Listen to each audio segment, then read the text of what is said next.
Hello साथियों, स्वागत करता हूँ सभी को हमारे Android app study with Danish sir पे। यह हमारा जेपीएससी मेंस नागपुरी पेपर 2 का फर्स्ट वीडियो लेक्चर रहेगा, जो कि हमारा पेड क्लास का वीडियो नंबर 1 होगा। ठीक है, लेक्चर नंबर 1, जिसके माध्यम से आज हम लोग डिटेल में एक्सप्लेन करेंगे सिलेबस के बारे में। और यह सिलेबस लिया गया है 7 to 10th जेपीएससी जो कि मेंस का एग्जाम हुआ था उसी के बेसिस पे। तो चलिए वीडियो को स्टार्ट करते हैं, जानते हैं नागपुरी सिलेबस क्या है और इससे कहाँ से किस तरह से पढ़ना है हम लोग को। खंड 1 में आप लोग को दिया गया है भाग क में क्या क्या पढ़ना है। तो आप लोग को टोटल 5 टॉपिक पढ़ना है। तो पहला टॉपिक आप लोग को पढ़ना है इसमें से नागपुरी भाषा का उद्भव और विकास, अर्थात नागपुरी भाषा का उद्भव कहाँ से हुआ था, विकास कैसे कैसे हुआ, उसके बारे में।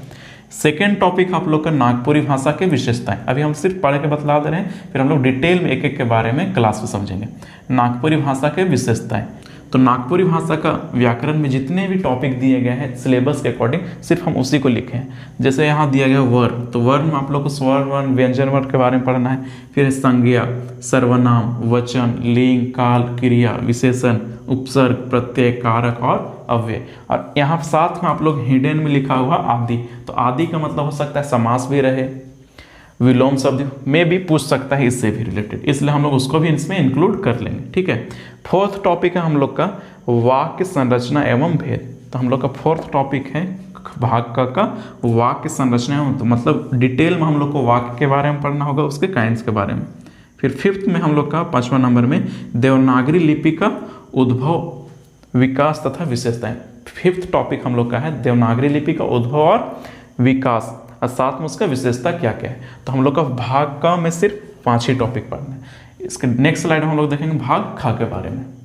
फर्स्ट पॉइंट है आप लोग का भाग खा का नागपुरी लोक साहित्य का समान परिचय, मतलब लोक साहित्य का जनरल इसका इंट्रोडक्शन पढ़ना है, समान परिचय पढ़ना है। ठीक है, सेकेंड टॉपिक आप लोग का नागपुरी लोक साहित्य के भेद भी पढ़ना है, उपभेद भी पढ़ना है। भेद उपभेद, ऐतिहासिक तथ्य पढ़ना है, किस तरह से स्टार्टिंग हो, तो उसका प्राकृतिक चित्रण पढ़ना है। जीवन दर्शन, राग छंद है, शिल्प शैली है, विम है एवं प्रतीक विधान है। तो ये सारे चीज़ आप लोग क्या करना है, नागपुरी लोक साहित्य के भेद उपभेद ये सभी पढ़ने हैं इसके बारे में। थर्ड है आप लोग का तीसरा पॉइंट है नागपुरी लोकगीत। लोकगीत में क्या क्या पढ़ना है, झूमर। तो झूमर यहाँ 3 टाइप का पढ़ना है, एक है मर्दानी झूमर, एक जनानी झूमर, मतलब जेंट्स वाला भी पढ़ना है और लेडी वाला भी। फिर क्या पढ़ना है, बांग्ला झूमर पढ़ना है। फिर आता है आप लोग का पावस राग और उदासी राग। फिर फगुआ है, फिर पंचरागी है, फगुआ पुछारी है, फिर पुछारी है, फिर झुमटा है, यहाँ पर झुमटा है। फिर क्या है, लहसुआ और आदि। तो ये सारे आप लोग का क्या है, लोकगीत का पार्ट है। ठीक है, तो हम लोग लोकगीत को बहुत ही अच्छा से पढ़ेंगे और उसका राग किस तरह से होता है, उसमें कौन कौन सा बाजाओं का उपयोग किया जाता है, किस तरह का वाद्य यंत्र उपयोग में लाया, तो वो सबसे भी क्वेश्चन बनते हैं इसमें। फोर्थ नंबर है हम लोग का नागपुरी लोक कथाओं का उद्भव एवं विकास। तो इसका उद्भव भी पढ़ना और विकास भी पढ़ना है। साथ में किस तरह की कथाएं पढ़ना है, सृष्टि से रिलेटेड है, पशु पक्षी की कथाएं हैं, भाई बहन की कथाएं हैं, प्रेम की कथाएं हैं, मिथ है, लीजेंड है एवं अन्य कथाएं। इसमें क्या करना आप लोग को नागपुरी लोक कथाओं में स्टडी करना है। फिर फिफ्थ नंबर में आप लोग का 5वां नंबर में नागपुरी का प्रकीर्ण साहित्य। इसमें क्या क्या पढ़ना आप लोग को, प्रकीर्ण साहित्य में लोकोक्ति हो गया, मुहावरा हो गया, बुझवेल हो गया, कहावत हो गया, बाल गीत हो गया, खेल गीत हो गया और साथ में मंत्र। तो इस तरह का आप लोग का भाग ख में पूरा स्टडी करना। इसमें ही 5 ही टॉपिक है। ठीक है, लेकिन 5 टॉपिक है, लेकिन इसमें बहुत ही डिटेल में पढ़ना पड़ेगा, तब आप लोग क्वेश्चन इसका अच्छा से लिख पाइएगा। इसके नेक्स्ट स्लाइड में हम लोग देखेंगे भाग ख में टोटल 4 ही टॉपिक पढ़ना है, लेकिन ये 4 टॉपिक बहुत ही ज़्यादा पढ़ना पड़ेगा आप लोग को। चौथा टॉपिक कैसे, देखिए नागपुरी साहित्य का काल विभाजन पढ़ना है। इसमें नागपुरी साहित्य का काल विभाजन पढ़ना है, जैसे इतिहास में कैसे काल विभाजन होता है उसी तरह से इसमें भी आदि काल पढ़ना है, इसमें मध्यकाल में पढ़ना है और आधुनिक काल की तीनों काल में नागपुरी का किस तरह से बोलबाला था उसके बारे में पढ़ना है। सेकेंड आप लोग का नागपुरी पद साहित्य का इतिहास एवं विकास। तो इतिहास एवं विकास में क्या क्या पढ़ना आप लोग को, गीत पढ़ना है, कविता पढ़ना है, खंड काव्य पढ़ना है एवं महाकाव्य। तो ये 4 टॉपिक पढ़ना है किसमें आप लोग को, नागपुरी पद साहित्य में। थर्ड नंबर है हम लोग का नागपुरी गद्य साहित्य का इतिहास एवं विकास। नागपुरी गद्य साहित्य का, किसका, गद्य साहित्य का, शुरू में पद साहित्य का इतिहास और विकास पढ़ना था। और थर्ड नंबर में गद्य साहित्य का इतिहास। इसमें क्या करना है, कहानी, नाटक, उपन्यास, आत्मकथा या फिर जीवनी पढ़ना है, यात्रा वृत्तांत पढ़ना है, निबंध, आलोचना और आलोचनात्मक, फिर उसके बाद फिर क्या करना, हास्य काव्य एवं विविध गद्य साहित्य। ये सारे टॉपिक आप लोग को पढ़ना, आप लोग का नागपुरी गद्य साहित्य के इतिहास और विकास में। फिर आता आप लोग का पद एवं गद्य से प्रसंग व्याख्या। तो पद एवं गद्य इसी से आप लोग को बहुत ज़्यादा पढ़ना पड़ेगा। क्यों? क्योंकि इसमें स्पेशली पढ़ना आप लोग को एक बुक जिसका नाम है बनकेवरा भाग 2। तो भाग 2 से पढ़ना आप लोग को, जो कि डॉक्टर शकुंतला मिश्र एवं उमेशनंद तिवारी के द्वारा क्या किया गया है, यही उनके राइटर है, जो कि बुक आप लोग का बनकेवरा भाग 2।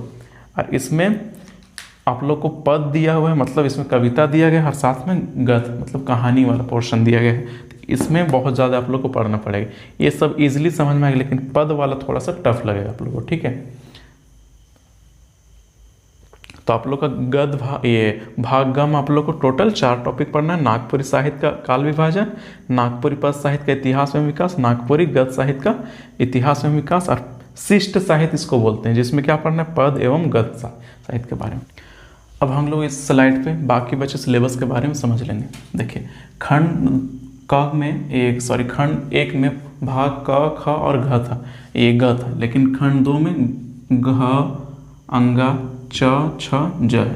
तो इतने ही सारा आप लोग का सिलेबस है। सिलेबस अब इस स्लाइड में खत्म हो जाएगा। देखिए, तो भाग घ में क्या पढ़ना है आप लोग को, नागपुरी साहित्य के कुछ प्रमुख कवि, लेखक, नाटककार, समीक्षक तथा उनकी कृतियों का परिचय पढ़ना है।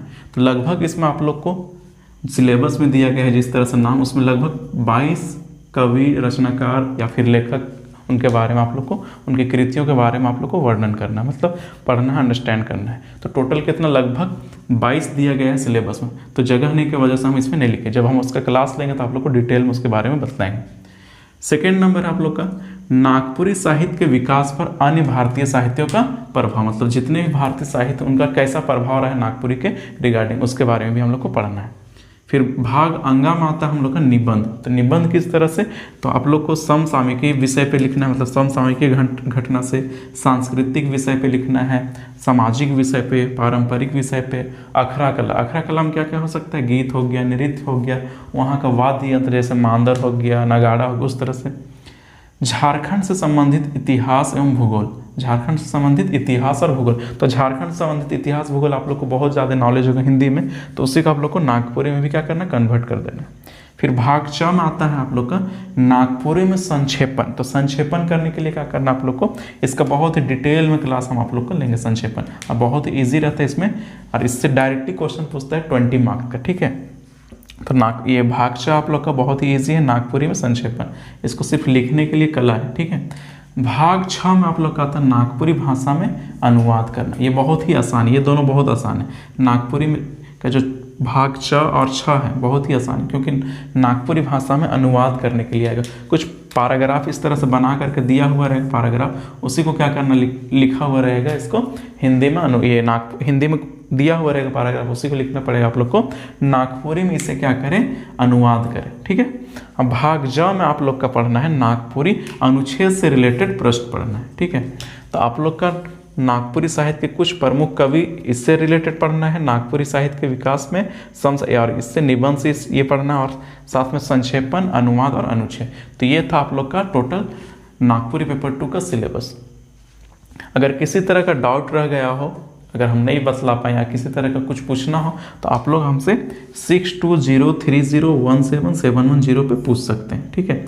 चूँकि ऐप में अगर प्रॉब्लम होगा, कुछ भी किसी तरह का भी जानकारी चाहिए, तो आप लोग इसी नंबर पे कांटेक्ट कर सकते हैं।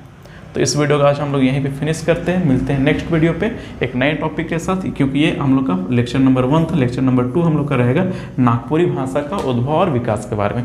तो मिलते हैं हम लोग नेक्स्ट वीडियो पे, लेते हैं आपसे विदा, धन्यवाद।